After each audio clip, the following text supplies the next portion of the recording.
ہمارے صوبہ سندھ کے ضلع لاڑکانہ سے تعلق رکھتے ہیں۔ حضرت پیر صاحب قبلہ کا پاکستان کے جید ترین علماء دین میں شمار ہوتا ہے۔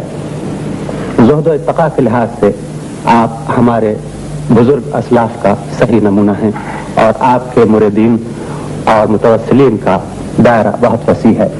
پیر صاحب مشہور شریف کی مشائخ کنونشن میں شرکت نے یہ پہلی بار موقع دیا کہ ہم آپ کا اپنے ناظرین سے تعارف کرا سکیں۔ بسم اللہ الرحمن الرحیم۔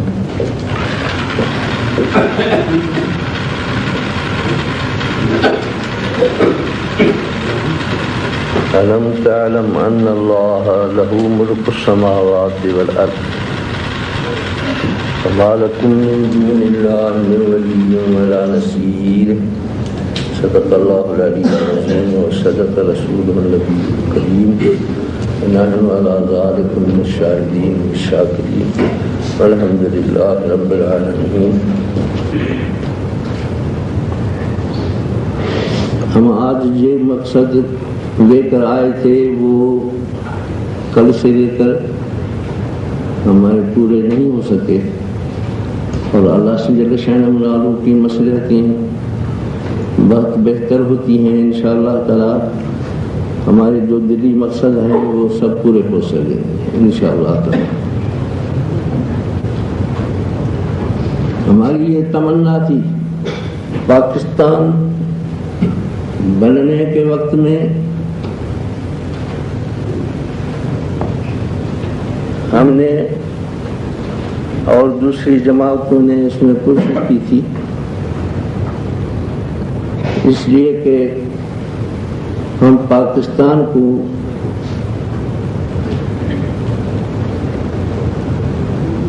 صحیح معنی میں پاک وطن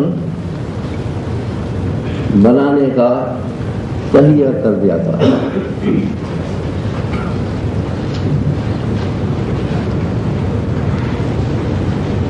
اور یہی وعدے تھے کہ انشاءاللہ تعالی یہاں قرآن شریف کا قانون جاری رہے گا۔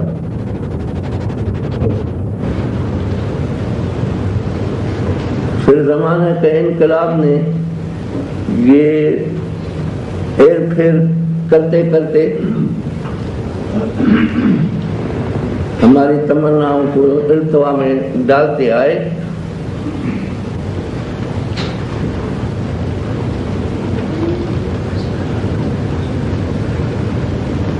اور قرآن شریف کے قانون کے عوض میں کفاروں کے قانون نافذ ہوتے رہے۔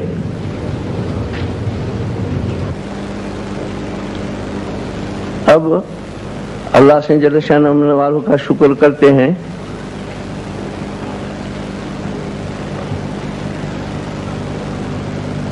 ہمارے جنرل جا صاحب نے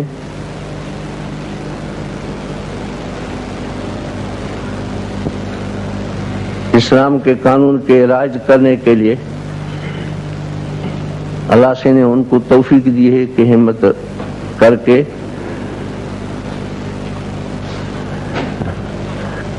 کوششیں اپنی کی ہیں، وہ اللہ سے جل شانہ والوں ان کو ان کا اجر اور توفیق زیادہ عطا فرمائے۔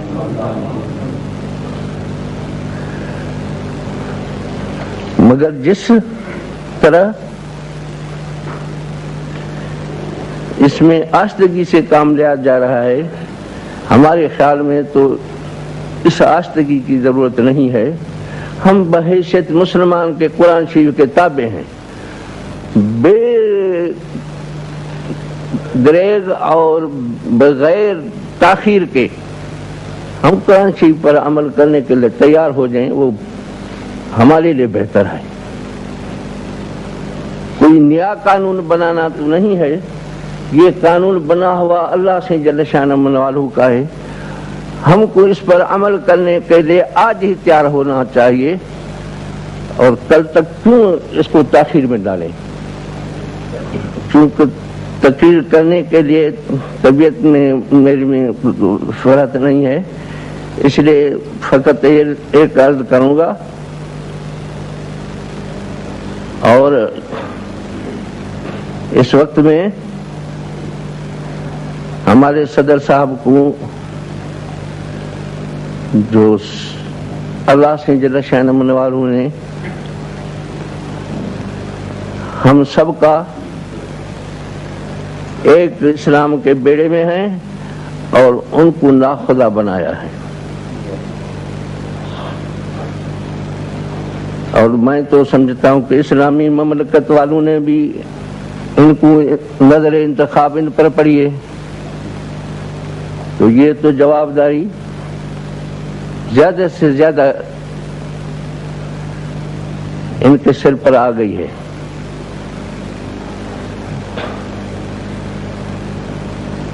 اللہ سے جل شان والوں سے پہلے تو میں دعا کرتا ہوں کہ ان جوابداری سے اللہ سے جل شان والوں ان کو توفیق دے، تاکہ یہ جوابداری اس طرح پوری کر سکیں کہ جو حقوق اسلام کے ہیں، جو حقوق اللہ پاک کے ہیں، جو ان کی مخلوقات میں ہیں، جو ان کے قبضے میں دی گئی ہے، ان کے سب ادا کر سکے.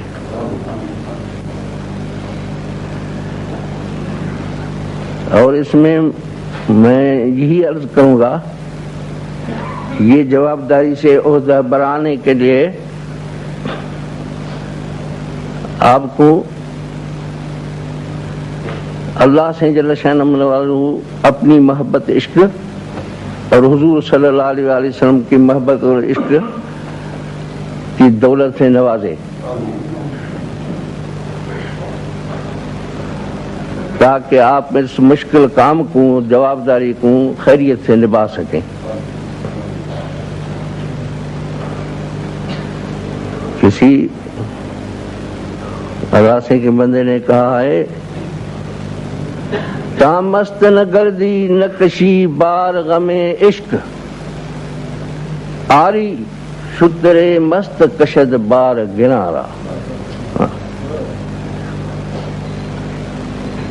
اللہ سے جل شان والی کی محبت اور عشق کے بغیر ان جوابداریوں سے عہدہ بڑھانا مشکل کام ہے. اللہ سے آپ کو اپنا عشق نصیب فرمائے اور ہم سب کو، اور حضور صلی اللہ علیہ وآلہ وسلم کی محبت اور عشق میں ہم کو فنائیت کا درجہ عطا فرمائے، کہ ہماری ساری کامیابی اور ترقی کا راز اس میں مضمر ہے.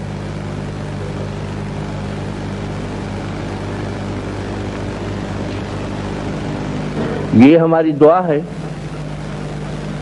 کیونکہ اگر ناخدا کشتی کا ہوشیاری سے نگہبانی کرے گا تو ساری کشتی بسلامت ساحل رحمت پر پہنچ جائے گی. اگر ناخدا کچھ سستی کرے تو ساری کشتی کو خطرہ ہے. تو یہ اسلام کی کشتی کو اللہ سے جل شان والوں سلامتی سے، ظاہری باطنی اعداء سے محفوظ رکھے اور خیریت سے رحمت کے کنارے پہ پہنچائے. یہ سب